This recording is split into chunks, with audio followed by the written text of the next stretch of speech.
The sound of rain hitting the tin roof echoed through the small-town garage as Ethan wiped the grease off his hands. His overalls were stained, his boots worn, and his eyes tired, but his heart was kind. For Ethan, fixing cars wasn't just about money. It was about helping people, about making life a little easier for those who couldn't afford life's endless costs. That afternoon, the garage door creaked open, and an old woman slowly stepped inside, clutching her purse like it held the last bit of her dignity. Her voice trembled as she said, "Son, my car won't start. I need to get to the hospital to see my husband, he's not doing well." Ethan looked up from under the hood of another car. Her face reminded him of his late mother, tired, kind, and proud despite the weight she carried. "Let me take a look," he said gently. He stepped outside and checked her car. The battery was nearly dead, and the alternator needed repair. She bit her lip and whispered, "I only have $30, could you just make it start? Please." Ethan looked at the cracked windshield, the rusted fender, and then back at the old woman.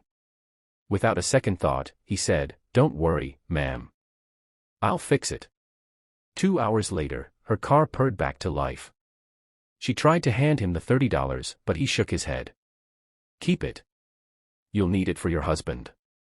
Her eyes filled with tears. "You're a good man," she said softly, before driving off into the rain. Ethan smiled, but that smile faded the moment his boss, Mr. Crane, stormed out of his office. Crane was the kind of man who measured kindness in lost profits. He'd built the garage with his hands years ago, but greed had replaced the pride he once had. "Ethan!" Crane shouted, his face red with fury. "Did you just fix that woman's car for free?" Ethan wiped his hands calmly. "She couldn't pay, sir. Her husband's in the hospital. I don't care if her husband's the president. This is a business, not a charity." Crane snapped. "You're fired." The words hit like a hammer. Ethan's chest tightened. "Sir, please. I need this job. I have rent, my daughter's school." Crane crossed his arms. "Then you should have thought about that before giving away my time for free." And just like that, Ethan was out in the cold. No job. No savings. Just a few tools, a worn-out jacket, and the heavy feeling of injustice in his heart. That night, he walked home in the rain, his boots splashing through puddles. He thought about his 7-year-old daughter, Lily, asleep in their small apartment. He couldn't let her see him broken. He had to stay strong. Days turned into weeks. Ethan searched for work everywhere, small garages, repair shops, even junkyards, but no one was hiring. Word had spread that he'd been fired, and in a small town, gossip traveled faster than truth. Bills piled up. The landlord gave him warnings. One night, when Lily asked, "Daddy, are we poor?" Ethan forced a smile and said, "No, sweetheart. We're just waiting." The screech of metal echoed through the garage as Ethan pulled his hand back, wiping the grease on his overalls. It was another long day, another long week, but he never complained.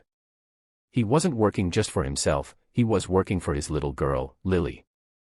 Every drop of sweat, every late night under a flickering fluorescent light, was for her future. Ethan was the kind of mechanic everyone trusted. He didn't have much, but he had a heart big enough for the whole town.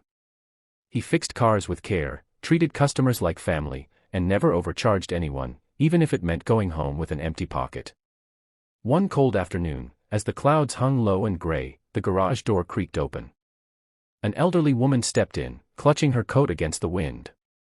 Her eyes were weary, her hands trembling. "Ma'am, can I help you?" Ethan asked, setting down his wrench. "My car, it won't start," she said softly. "I need to get to the hospital. My husband, he's not doing well." Ethan walked outside with her, and there it was, an old, beaten-up sedan that had seen better days. The paint was chipped, and the engine made a sound like it was begging for mercy. He checked under the hood, humming thoughtfully. "It's your alternator," he said gently. "It'll take a little work." The old lady sighed and opened her worn-out purse. Inside were a few crumpled bills, maybe $30 at most. She looked embarrassed. "Son, I can't pay much. Could you just make it start?" Ethan looked at her, his heart heavy. She reminded him of his mother, who had struggled all her life just to keep things together. "Don't worry about the money," he said kindly. "Let me take care of it." 2 hours later, the car started. The old woman's eyes filled with tears.